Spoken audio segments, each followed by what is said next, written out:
Selamat pagi semuanya, apa kabar? Semoga semuanya baik-baik saja, sehat selalu.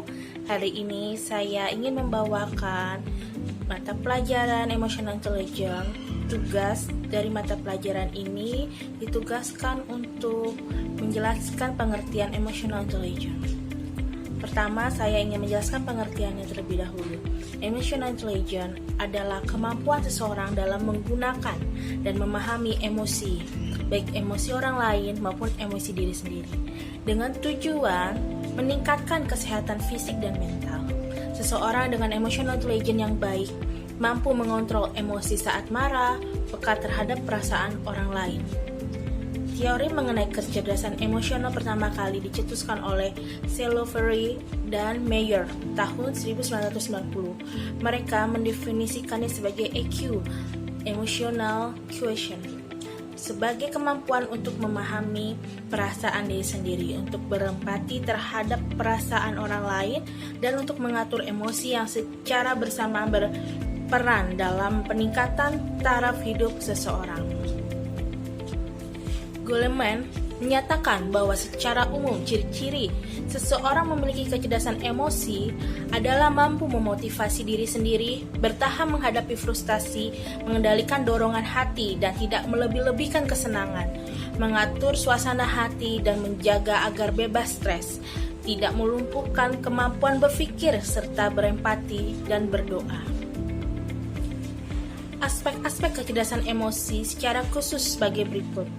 Pertama, mengenali emosi diri sendiri, yaitu kesadaran diri mengenali perasaan suatu perasaan itu terjadi, merupakan dasar kecerdasan emosional. Kemampuan untuk memantau perasaan dari waktu ke waktu merupakan hal penting bagi wawasan psikologi dan pemahaman diri.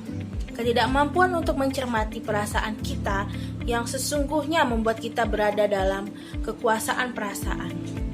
Yang kedua, mengelola emosi, yaitu menangani perasaan agar perasaan dapat terungkap dengan pas adalah kecakapan yang tergantung pada kesadaran diri.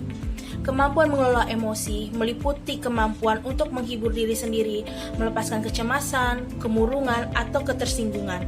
Orang-orang yang buruk kemampuannya dalam keterampilan ini akan terus-menerus bertarung melawan perasaan murung, sementara mereka yang pintar dapat bangkit kembali dengan jauh lebih cepat dari kemerosotan dan kejatuhan dalam kehidupan. Ketiga, memotivasi diri sendiri, yaitu menata emosi sebagai alat untuk mencapai tujuan. Ini adalah hal yang paling penting dalam kaitan untuk memberi perhatian, untuk memotivasi diri sendiri dan menguasai diri sendiri, dan untuk berkreasi. Kemampuan ini didasari oleh kemampuan mengendalikan dorongan hati. Orang-orang yang memiliki keterampilan ini cenderung jauh lebih produktif dan efektif dalam hal apapun yang mereka kerjakan. Keempat, mengenali emosi orang lain atau empati, yaitu kemampuan yang jauh bergantung pada kesadaran diri emosional.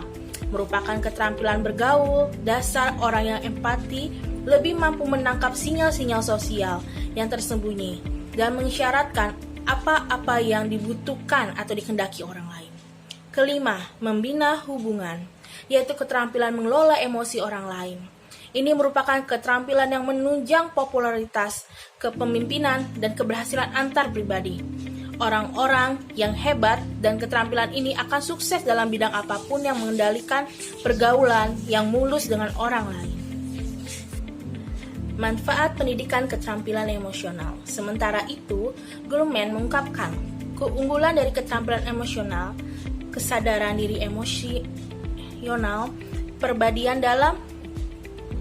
dalam mengenali dan merasakan emosi sendiri, lebih mampu memahami penyebab perasaan yang timbul, mengenali perbedaan perasaan dengan tindakan.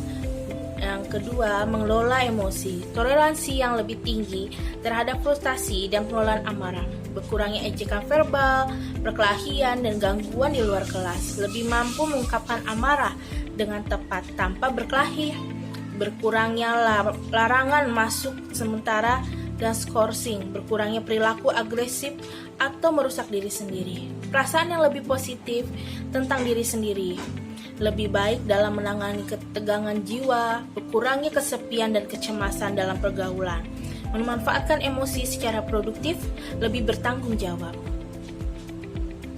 lebih mampu memusatkan perhatian pada tugas yang dikerjakan dan menaruh perhatian. Lalu ada juga keuntungannya dalam empati, membaca emosi, lebih mampu menerima sudut pandang orang lain, memperbaiki empati dan kepekaan terhadap perasaan orang lain, lebih baik dalam mendengarkan orang lain, dan juga ada keuntungannya dalam membina hubungan, meningkatkan kemampuan, menganalisis dan memahami hubungan, lebih baik dalam menyelesaikan pertikaian dan merundingkan persengketaan, lebih baik dalam menyelesaikan persoalan yang timbul dalam hubungan, lebih tegas dan terampil dalam berkomunikasi, lebih populer dan mudah bergaul, bersahabat dan terlibat dengan teman sebaya, lebih dibutuhkan oleh teman sebaya, lebih demokrasi dalam bergaul dengan orang lain. Itulah ya keuntungan dari kita bisa mengendalikan emosional kita. Maka itu kita mesti mempelajari lebih lagi emotional intelligence dalam diri kita. Bahkan di dunia pekerjaan tidak hanya IQ saja yang dibutuhkan, tapi EQ juga dibutuhkan. Jadi sekian, terima kasih penjelasan dari saya. Semoga dapat menambah ilmu bagi kita semua. Saya ucapkan terima kasih. Sampai jumpa di video berikutnya.